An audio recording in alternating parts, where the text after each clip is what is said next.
Assalamualaikum warahmatullahi wabarakatuh. Waalaikumsalam warahmatullahi wabarakatuh. Perkenalkan, kami dari kelompok 2 Hukum Administrasi Negara. Nama saya Wadi Setiawan. Nama saya Daniel Usman. Nama saya Alina Hayanisa.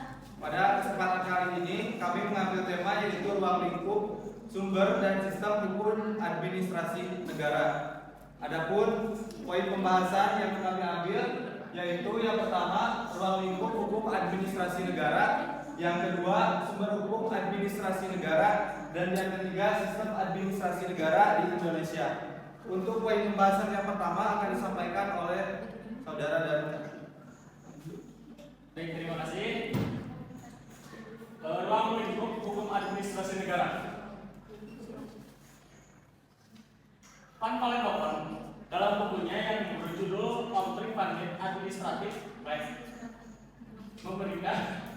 memberikan skema tentang hukum administrasi negara di dalam kerangka hukum seluruhnya, yakni yang satu, hukum tata negara atau Strafrecht, meliputi pemerintah, peradilan, polisi, dan perundang-undangan.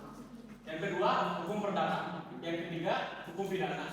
Yang keempat, hukum administrasi negara. Hukum administrasi negara dibagi menjadi beberapa poin.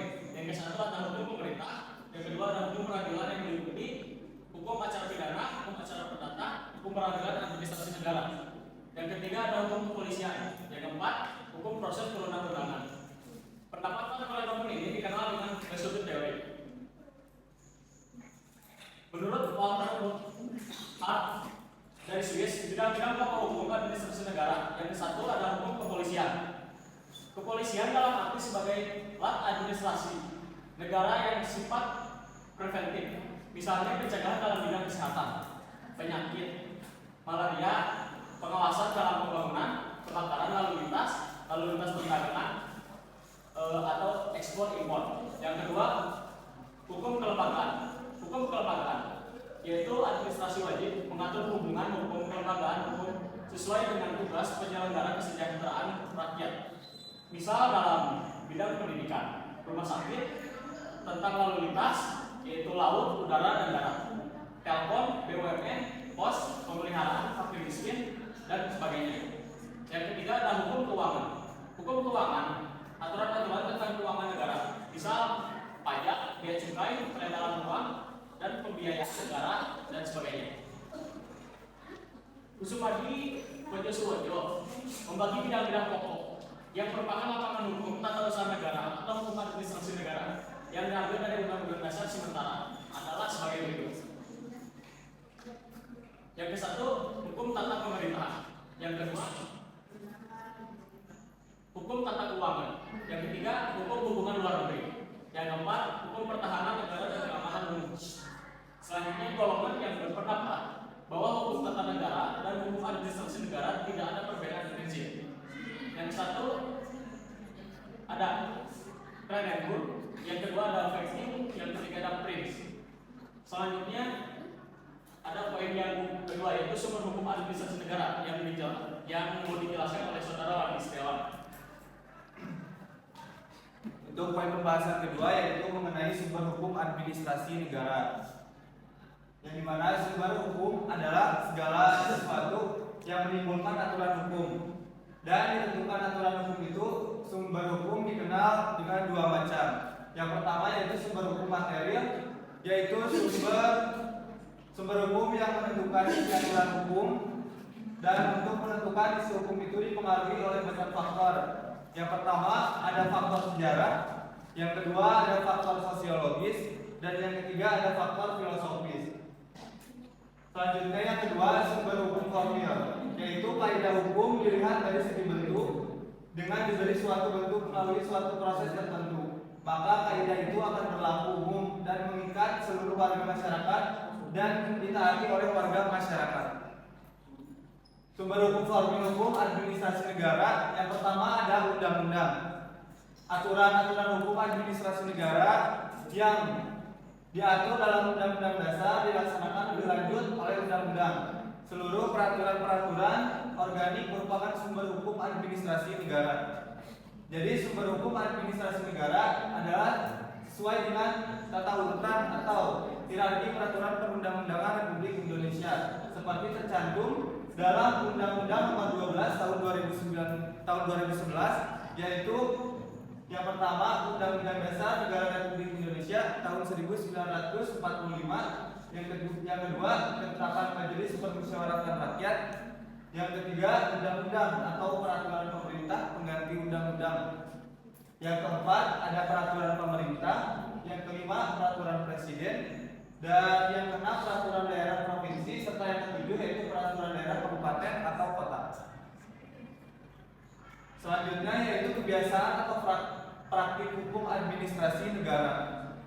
Alat administrasi negara dapat mengeluarkan kebijakan-kebijakan untuk menyelesaikan persoalan-persoalan konkret yang terjadi di luar undang-undang. Mengeluarkan keputusan-keputusan merupakan praktik administrasi negara dalam rangka kepentingan umum. Alat administrasi negara dapat bertindak cepat menyelesaikan suatu masalah untuk kepentingan umum tanpa adanya suatu undang-undang. Selanjutnya yaitu ada jurisprudensi, yang dimana yaitu suatu keputusan hukum yang sudah mempunyai kekuatan hukum yang tetap dapat menjadi sumber hukum usaha negara. Administrasi negara terutama keputusan hakim, peradilan, tata usaha negara. Yang terakhir ada doktrin, yaitu pendapat para ahli, terutama teori-teori baru mengenai pelaksanaan hukum administrasi negara dapat menjadikan sumber hukum administrasi negara. Selanjutnya akan disampaikan oleh saudari Khadijah. Tiga sistem administrasi negara di Indonesia. Pertama, pemikiran sistema. Pertama, teori sistem merupakan kerangka konseptual atau satu cara pendekatan yang dipergunakan untuk menganalisa lingkungan atau gejala yang bersifat kompleks dan dinamis. Yang kedua, pendekatan sistem pertama melihat suatu cara keseluruhan, baru kemudian mengamati bagian-bagian subsistem. Bagian-bagian itu saling melakukan interaksi dan interrelasi. Yang ketiga, karakteristik sistem menurut Skoderbeck terdiri dari interrelasi, interdependensi, holisme, sasaran, masukan dan keluaran, konfrontasi, ekpropi, regulasi, hierarki, referensiasi, dan equilibrium. Sedangkan sarjana lain menunjukkan bahwa karakteristik sistem terdiri dari masukan, proses, keluaran, dan umpan balik. Yang keempat, sistem administrasi negara adalah struktur untuk mengalokasikan barang dan jasa dalam suatu pemerintahan. Karakteristik sistem administrasi negara terdiri dari masukan, proses atau konversi, keluaran, dan umpan balik.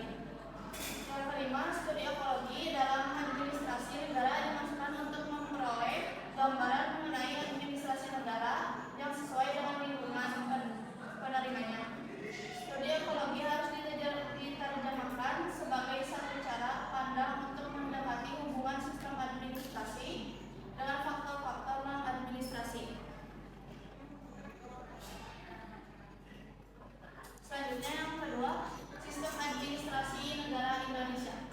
Pertama, sistem administrasi negara Indonesia telah diterjemahkan sebagai bagian integral dari sistem nasional. Kedua, landasan, tujuan, dan asas sistem administrasi negara sama dengan landasan tujuan dan asas sistem nasional yang tertera dalam Pancasila, Undang-Undang Dasar 1945, dan garis-garis haluan negara. Yang ketiga, penyempurnaan dan perbaikan terhadap sistem administrasi negara diarahkan untuk memperkuat kapasitas administrasi agar dapat memenuhi fungsinya sebagai instrumen pembangunan dan sebagai alat untuk mencapai tujuan-tujuan yang telah ditentukan. Yang terakhir, selama Orde Baru telah dilakukan usaha-usaha konsisten untuk memperbaiki sistem administrasi negara.